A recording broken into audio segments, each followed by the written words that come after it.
Boa noite,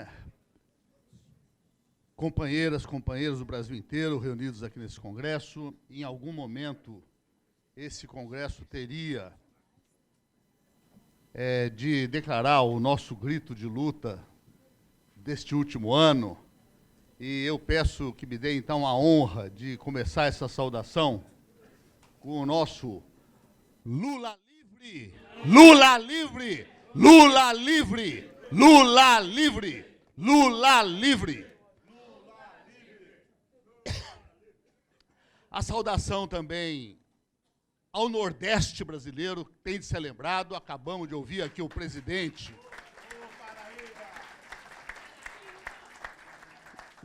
da CTB da Bahia, e é fundamental uma análise de conjuntura começar recordando que o Brasil não é só São Paulo.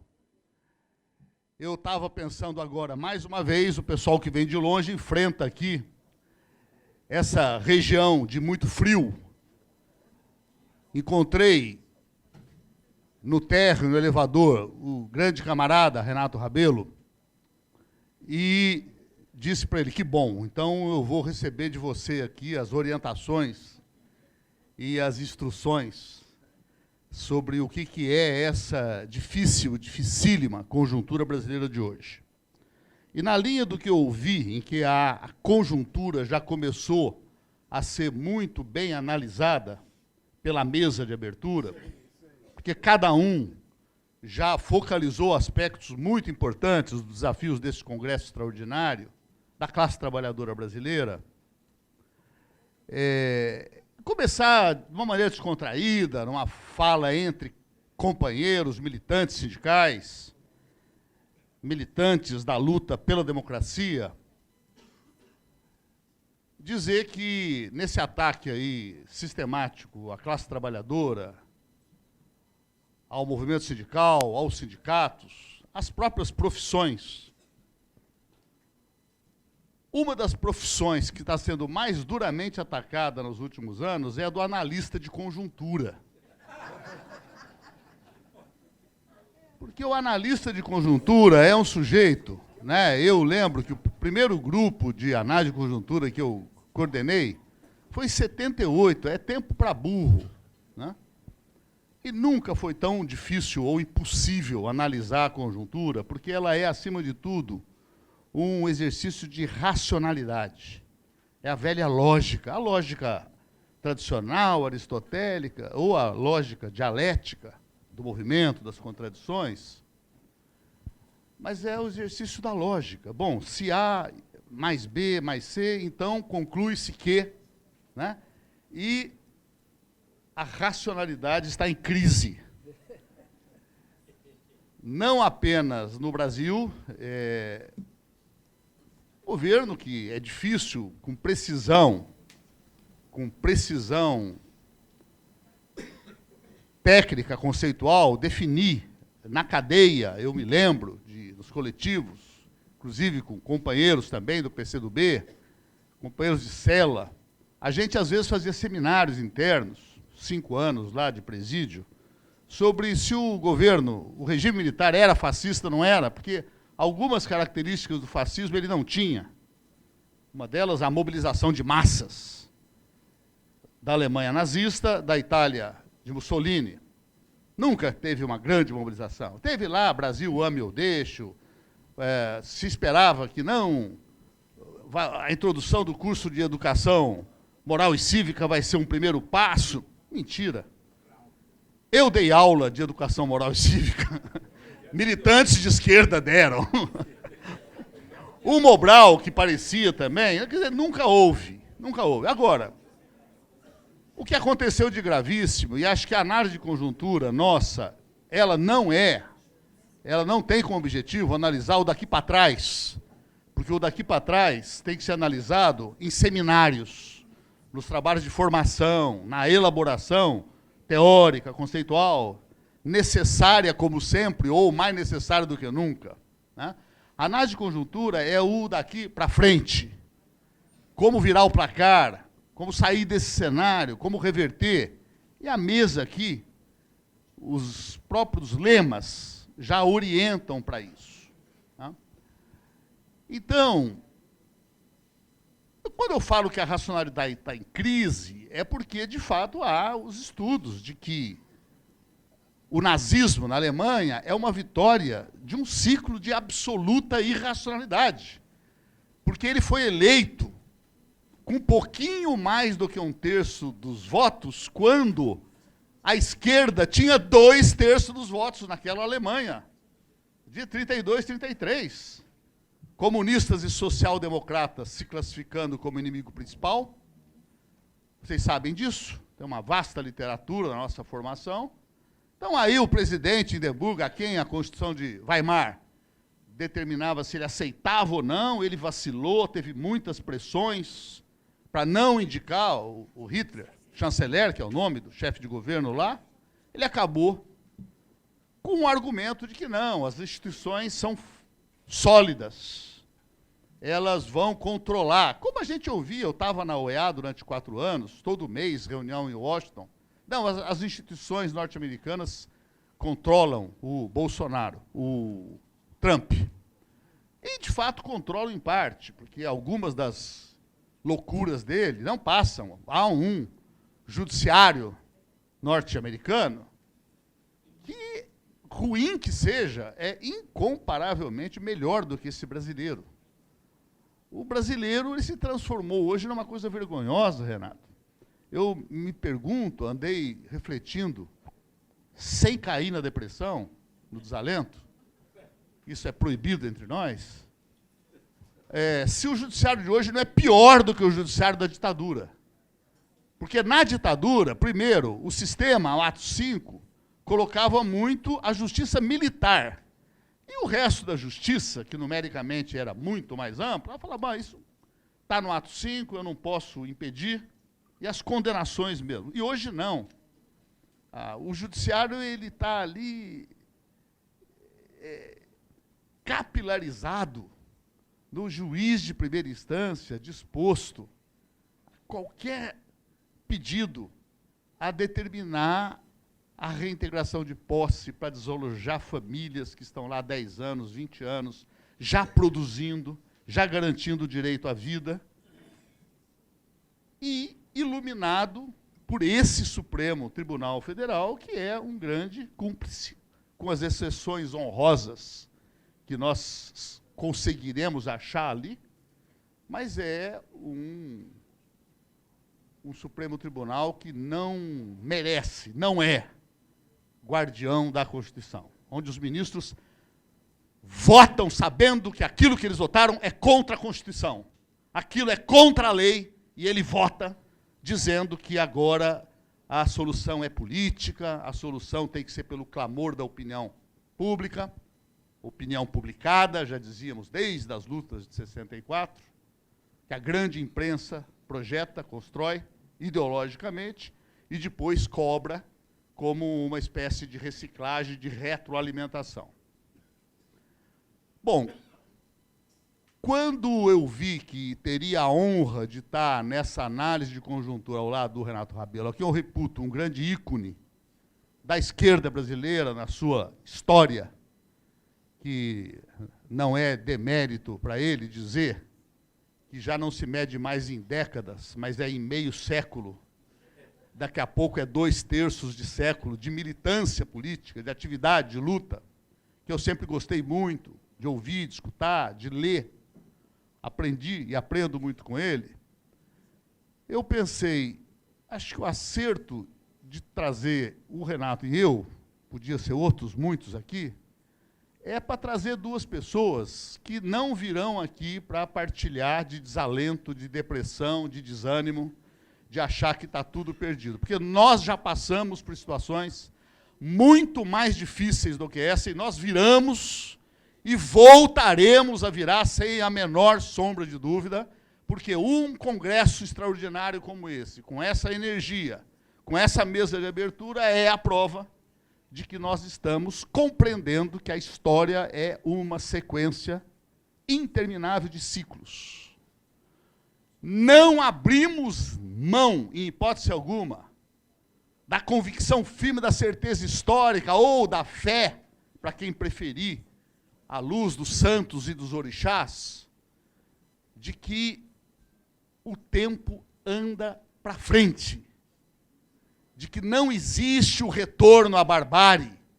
Há ciclos em que se tenta voltar para trás, mas os processos históricos são absolutamente irreversíveis.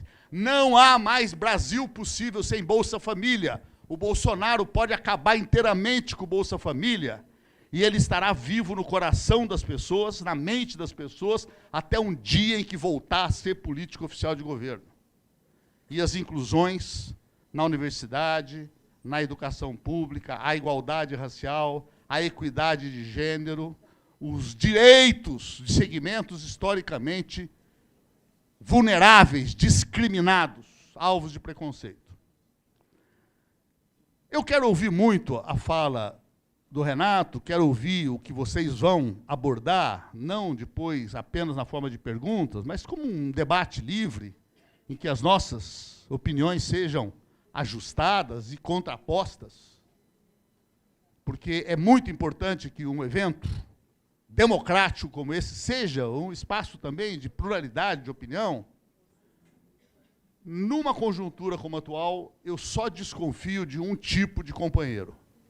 Aquele que pega o microfone para dizer que ele tem certeza de tudo, que ele sabe o caminho certo, de onde estão todos os acertos, onde estão os erros, etc. Tal. Não, a capacidade humana, melhor, não é capaz de ter essa certeza. Então a pessoa está mentindo pela angústia de não suportar a dúvida. E se a gente supera a dúvida, decretando, então, que o melhor jeito é esse, nós podemos nos expor a desastre. A dúvida ela é fecunda, mas ela não pode ser paralisante. A ação é urgente, eu não posso superar minha dúvida só na hora que eu tiver clareza absoluta do que fazer. Haverá decisão por maioria, o momento de votar, o programa será aprovado, fazemos o dia 13 de agosto em Brasília ou não fazemos, aí não há dúvida que possa persistir. Eu não quero repetir o que já foi falado bem, e provavelmente esses congressistas sejam mais especialistas que eu no ataque aos direitos sindicais, direitos dos trabalhadores, à democracia, que vocês estão vivendo ali no meu dia a dia. Eu quero contar um pouco, partilhando, um pouco a minha atividade nessa condição recente, de 1 ano e pouco, que eu tenho de declarar assim, sem nenhuma vergonha disso, vivo uma certa orfandade do Lula. Durante mais de 30 anos, o Lula era um organizador da minha rotina. Mesmo se eu passasse 2 semanas sem falar com ele, numa reunião vinha o programa de trabalho, vinha tarefas, reflexões. E todo mundo aqui conhece o Lula e sabe essa força, né, da proposta, da energia, da garra, que ele conseguiu muito bem sintetizar naquele belíssimo discurso, em que a gente tentava, durante aquele cerco no sindicato, parar 1 hora para, vem cá, vamos conversar, o que vai ser sua fala, etc. Tal. Ele acabou não conversando com ninguém e soltou aquela maravilha que a gente tem aí no YouTube, a gente tem em qualquer celular, se a gente quiser, né? Uma ideia, o meu coração vai continuar batendo no coração de vocês, a minha cabeça vai continuar pensando na de vocês. E, nesse sentido, quando alguém me perguntava aqui como é que vai o Lula, eu respondia, olha, ele não está feliz da vida, não. Eu acordo todo dia, olho para essa parede e falo, o que é que eu estou fazendo aqui? Eu sou a pessoa mais talhada para fazer uma nova discussão nesse país, para o país voltar a se entender, para o país voltar a entender que, por mais brutais que sejam as nossas divergências políticas, não só aqui, no âmbito de uma exemplar entidade sindical, que congrega, que não exclui, que soma, a mesa somava, mas até na sociedade como um todo, em quem votou em candidatos diferentes nas eleições federais, estaduais, a ideia de que nós somos uma mesma nação, de que nós somos o mesmo território, nós estamos condenados uns aos outros. Então, nesse sentido, não é possível que as coisas evoluam até o ponto de que, não, eu recuso nessa pessoa a condição de outro. Erro que nós não podemos cometer a respeito de quem votou em Bolsonaro.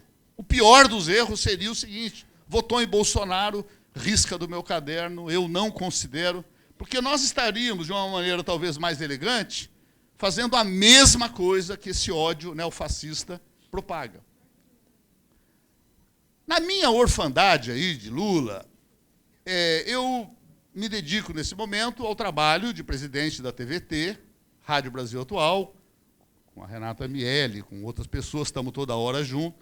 Vai ao ar hoje às 10 horas e vocês podem assistir pelo celular a entrevista do Juca Kfouri com Jandira Fegali, que fez uma brilhante entrevista, assim, uma emocionante valorização da figura do Lula, e aquele voto brilhante dela também na Previdência, numa hora que ela falou: olha, não adianta, agora aqui eu preciso de falar pelo coração. E me desculpem aí os meus camaradas de gênero, mas uma emoção que muitas vezes só a mulher brasileira consegue expressar. Né? Ela consegue expressar mais do que o homem hoje, não no sentido de que ela esteja dotada de uma superioridade neuronial, mas é porque a mulher, ela vem de uma libertação mais recente dos ferros, das algemas de aço que aprendiam. E quando o dominado quebra essa algema, ela vem com a impetuosidade, que é aquela que Marx viu no proletário que não tinha nada a perder senão as suas cadeias e tinha o mundo a ganhar. E isso que eu falo da mulher, eu falo da África, que vive no sangue do povo brasileiro e que nós, da esquerda, durante décadas, tratamos de uma maneira secundária, criava lá uma secretaria de igualdade racial no partido. De vez em quando, a direção conversava meia hora lá com o pessoal. Quando isso é mais da metade do Brasil, e é um Brasil que, na mesma comparação que eu faço com o momento de ruptura, insurgência da mulher na cena política, ela irrompe na história com uma força que ninguém vai segurar. A mesma coisa tem a força da juventude negra, da mulher negra, do homem negro, que é a mesma coisa.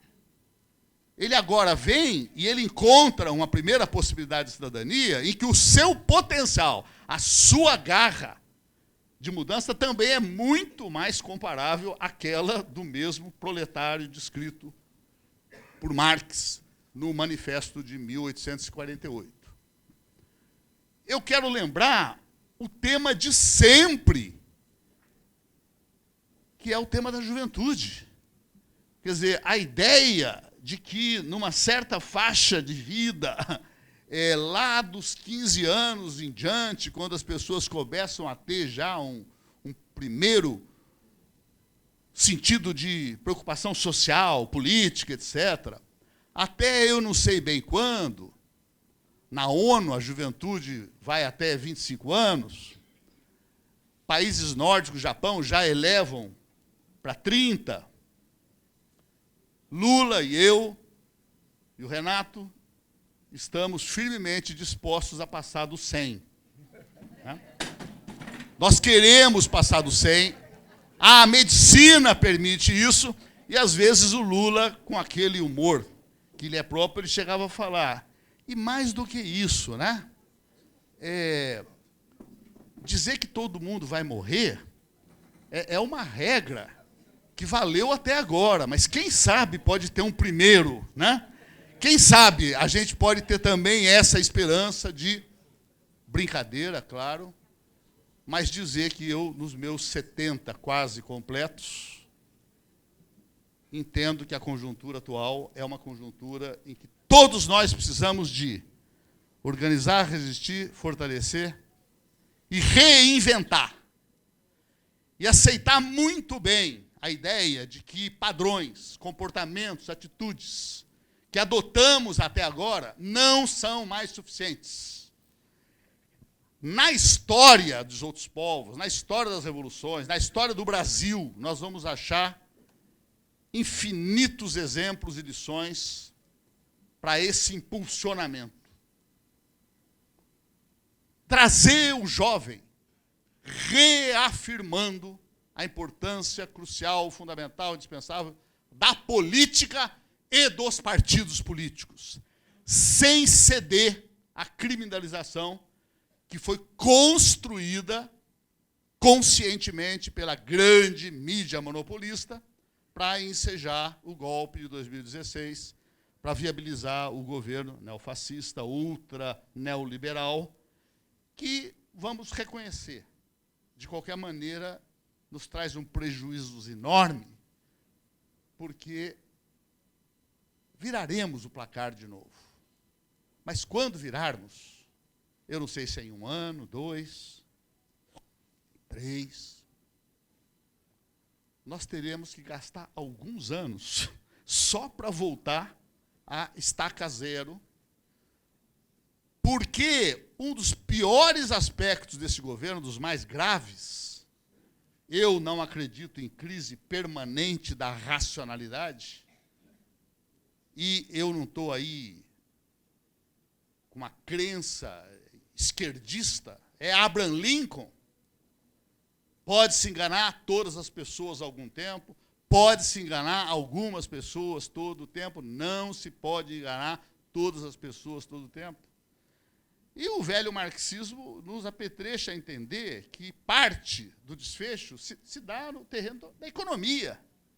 E não há economista nem entre os tucanos, nem entre os assessores de Armínio Fraga, de Pércio Arida, quem se convença de que a reforma da Previdência massacrante que eles estão tratorando vá retomar o emprego, a economia. Pode haver voo de galinha, muito menos a privatização bandida que está sendo acionada nesses últimos dias. Ontem foi Petrobras, agora uma empresa norte-americana vai controlar a distribuição de combustíveis aqui no nosso território nacional.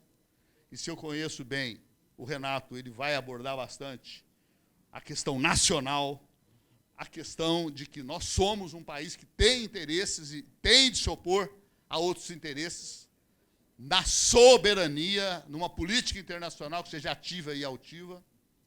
Essa vergonha de ser brasileiro quando vê um sujeito chegar lá em Osaka, e aí eu torcia para ele ser realmente Bolsonaro, porque ele prometeu que ele ia peitar o Putin lá, atacando a Venezuela, e ele calou a boca. Ele é, nesse sentido, falso Bolsonaro. Eu queria que ele, na reforma da Previdência, mantivesse o que ele falou o tempo todo. Não negocio com o Centrão, não vou soltar verbas para aprovar. Mentira, é falso. É uma espécie de boneco fantoche que vai sendo manipulado por forças que nós sabemos quais são, e aí não é paranoia anti-imperialista dizer que a orientação fora do Brasil é escandaloso que no auge do Intercept, o Moro anuncia, eu vou para os Estados Unidos agora. Não tinha agenda. 3 dias sem agenda. Foi buscar alguma orientação. E um governo que é formado pela junção, ele não era o candidato,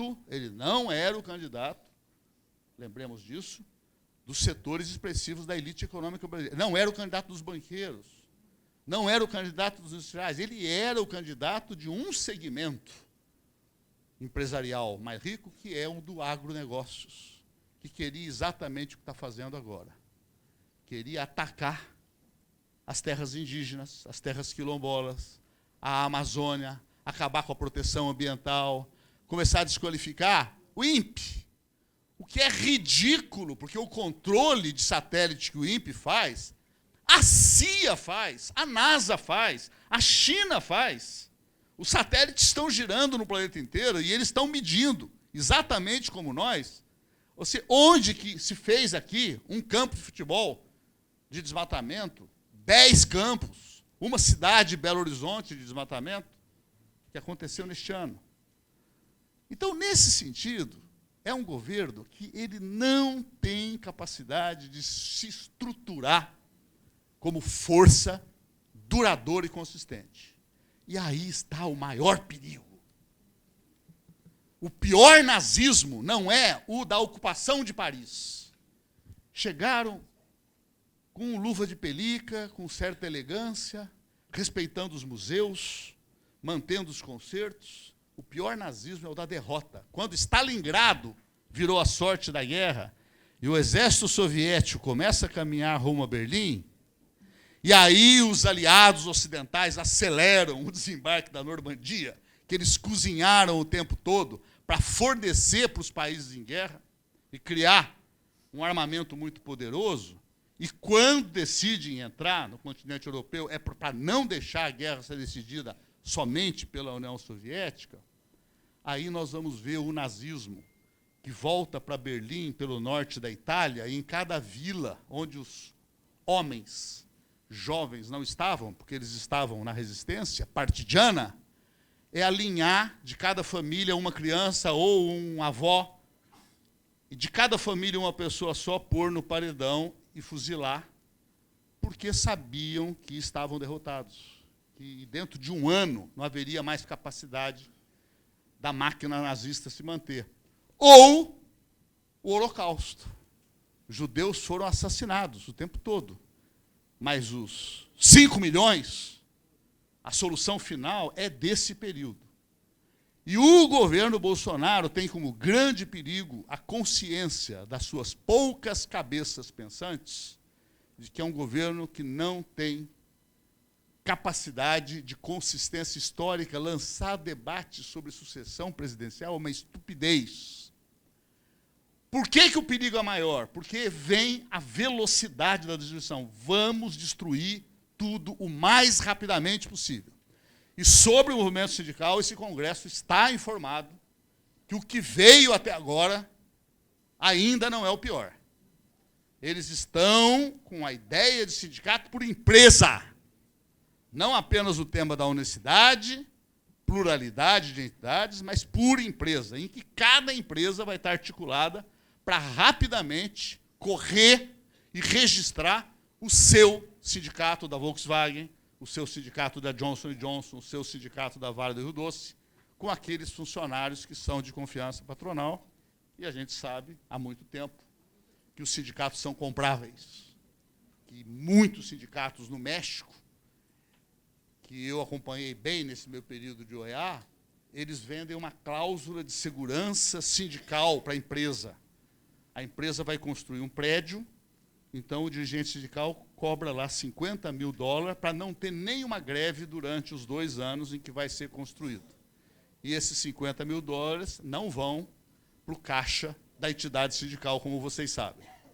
Então, assim, eu termino dizendo que, neste momento em que eu tenho o privilégio de ser convidado para dialogar com vocês, eu queria trazer de importante essa ideia, primeiro, de que é muito importante, em momentos difíceis como esse, nós nos testarmos sobre a nossa compreensão histórica, sobre a nossa confiança. E aqui está reunida uma geração que é absolutamente vitoriosa. Ela foi capaz de promover uma mudança no Brasil. E vamos lembrar, o Brasil mudou porque Lula ganhou a eleição, mas o Lula só ganhou a eleição porque o Brasil já tinha mudado na luta da sociedade civil, das centrais sindicais, dos diretas já, das comunidades eclesiais de base, do movimento dos trabalhadores rurais sem terra, do movimento da luta das mulheres e tantos outros. E nesse processo, essa geração vitoriosa, sendo capaz, como será, de recolher os erros. E alguns dos erros, eles são nítidos, irreconhecíveis. Nós somos poder durante 10 anos. Parte do poder. A parte muito limitada, o poder que não tinha controle sobre a ideologia dominante de uma sociedade, é sempre a ideologia da classe dominante.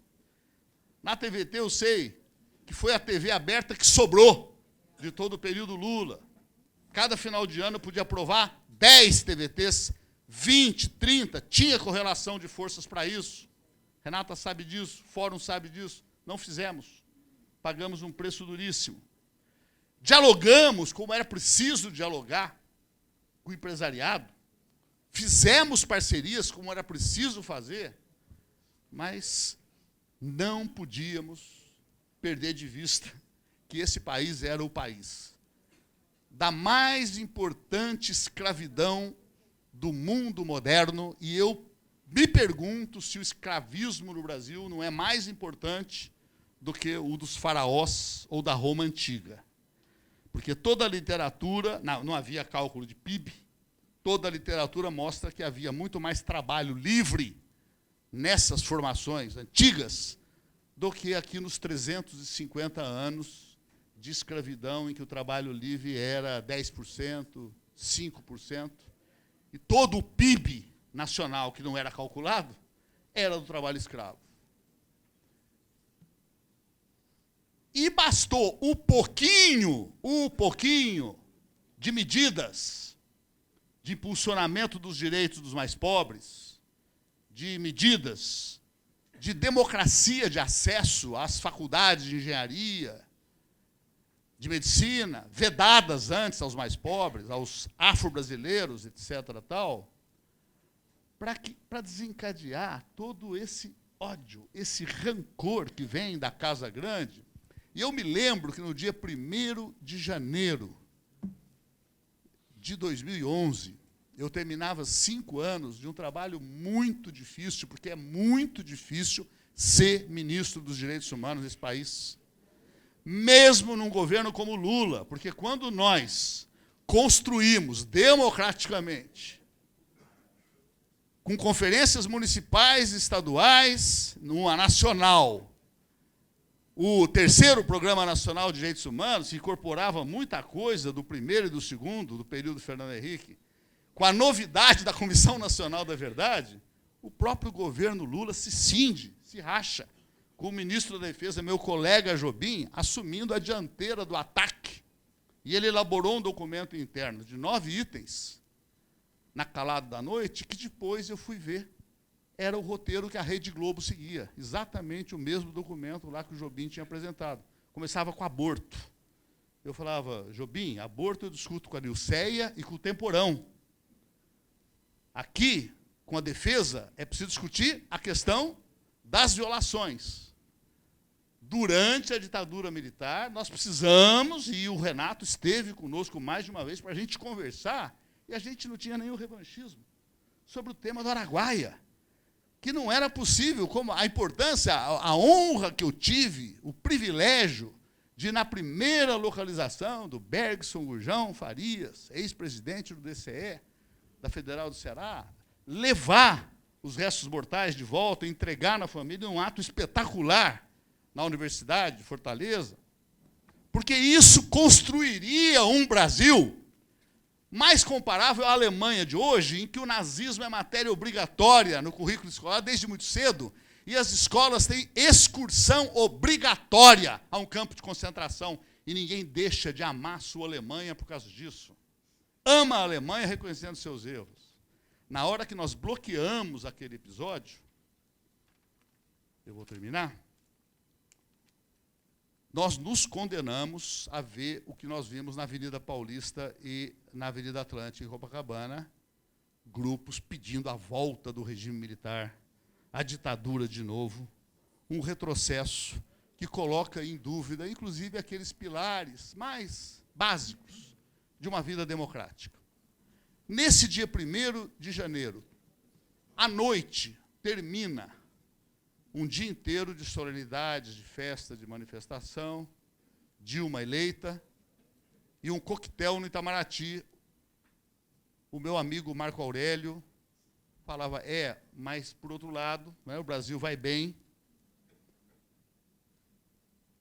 PIB 7,5%, aprovação 80%, autoestima nacional, pré-sal, Olimpíadas. Agora, nós tínhamos consciência que a nossa musculatura de mobilização social tinha se afrouxado. Tinha se afrouxado. Por que nós vamos fazer trabalho de base?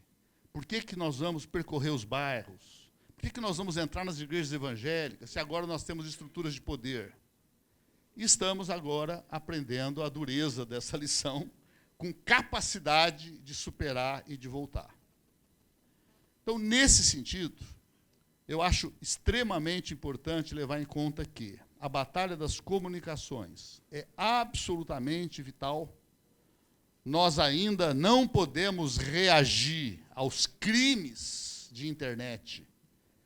O papel do WhatsApp, do resultado eleitoral, sem nos dispormos seriamente a fazer um contraponto, como o Barão de Tararé faz, como tantas outras instâncias fazem, de um debate permanente para levar adiante. E os resultados são bons. Eu estou na TVT há quase 3 anos. Eu vi ontem a nossa medição de audiência. Várias medições. Tem Ibope, tem a medida de rádio, tem acessos de internet. Acessos de internet. Ano passado, nós tínhamos um batidão de 1 milhão. E no dia 7 de abril, prisão do Lula, 2 milhões. Só nós estávamos lá. A Globo não entrava lá dentro. Depois caímos, no dia da eleição, voltamos aos 2 milhões. O que é extraordinário, porque no dia da eleição a Globo estava na parada, todas as redes estavam e nós estávamos. Terminou o ano. Começa esse ano, a gente vê que nós estamos com um basal de 2 milhões. Lula, entrevistado, Juca Kfouri e Zé Trajano, 8 milhões. E aí cai naqueles algoritmos da internet, Google, e eles começam, então, a oferecer TVT. Ofereceram para 218 milhões de pessoas e 70 milhões de acessos. Se nós somarmos as redes de comunicação de cada sindicato, dos que estão presentes aqui, das centrais sindicais, nós teremos uma redação com muito mais jornalistas do que a Globo. Mas 10 vezes mais. O que falta é a integração. O que falta é a formação de mensagens novas. E, por último, eu termino, produção de conteúdo, para dizer que a juventude, de novo, é uma esfinge do decifra-me ou devoro-te.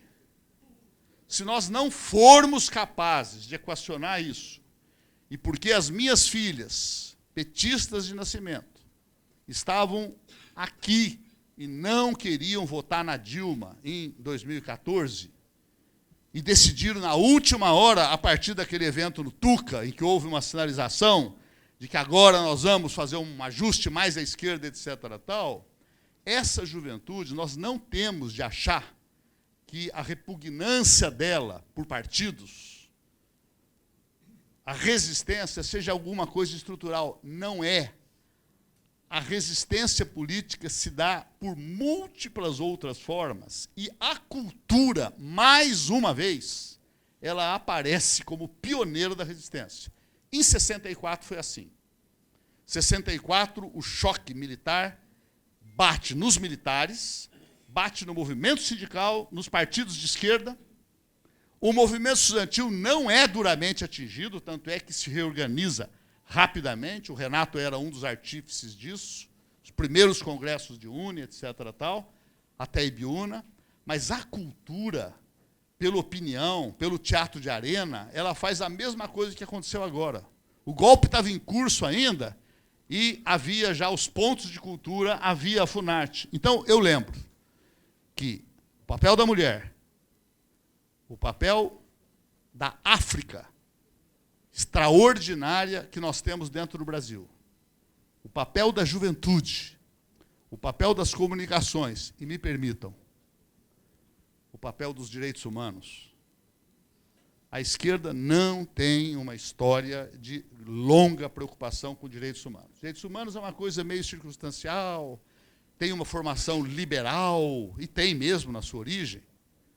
E o Marx, na juventude, ele escreveu: os direitos humanos da Revolução Francesa são os direitos do burguês individual. Adaptemos. Os direitos humanos são agora os direitos da classe trabalhadora. Os direitos trabalhistas são direitos humanos. Os direitos previdenciários são direitos humanos. Vamos superar isso e que cada sindicato que não tem, crie. Que cada central sindical que não tem, crie. Para interagir na ONU, interagir na OEA, levar as denúncias, onde a repercussão sobre o que acontece no Brasil é muito diferente da que nós temos aqui no território, todo mundo sabe disso. A gente, quem viaja para fora agora, só responde o tempo todo, e como é que vocês chegaram nisso? Como é que vocês permitiram isso? Como é que o Brasil que estava com... Então, eu termino dizendo, se somos uma geração vitoriosa, que fomos capazes de promover uma vitória altamente improvável, porque o Brasil não era um país de 3 milhões de habitantes, mediterrâneo, é um país que, no livro de Paulo Nogueira Batista, agora, não cabe no quintal de ninguém, não cabe no quintal dos Estados Unidos, não cabe no quintal da China, não cabe no quintal da Europa. Esse potencial todo de Brasil tem em vocês a militância que foi capaz de sair das trevas da ditadura, eleger Lula presidente, promover avanços por ciclos históricos, por problemas na economia mundial, por erros políticos de condução, chegamos onde estamos. Aprendendo, e a palavra unidade é absolutamente fundamental nesse momento. E unidade aqui entre nós, mas a unidade que lá na Comissão Arnes eu tento, com companheiros que foram do governo Fernando Henrique, que eu mal conhecia, e quando conhecia tinha lá as minhas dúvidas, preconceitos, e que agora não, nós temos de estar juntos, porque o que está acontecendo é isso. Em Valinhos, quinta-feira passada, uma manifestação do MST para entregar alimentos e pedir água no assentamento, no acampamento. Um cidadão comum se irrita com bloqueio, engata marcha ré e joga em cima para matar um militante, um idoso, um pedreiro de 72 anos. Então, isso obriga a uma unidade, e eu vou dizer aqui um nome que nos incomoda, e eu fiz esse diálogo lá no Barão de Itararé com o Flávio Dino, até pedindo a ele, que, olha, a importância da frente é tão crucial que nós não podemos nos irritar com os maus-jeitos, com as bobagens que o nosso companheiro Ciro Gomes anda dizendo por aí. É preciso ter serenidade e pressionar o Ciro até o momento em que ele pare de fazer esses ataques do tipo o Lula está preso, babaca, e volte a sentar conosco. Porque se a gente seguir com contradições entre nós nesse plano, não é impossível que o horror do governo Bolsonaro dê lugar a um governo de menos horror, mas com a mesma pauta neoliberal de destruição da nação brasileira. Obrigado, gente.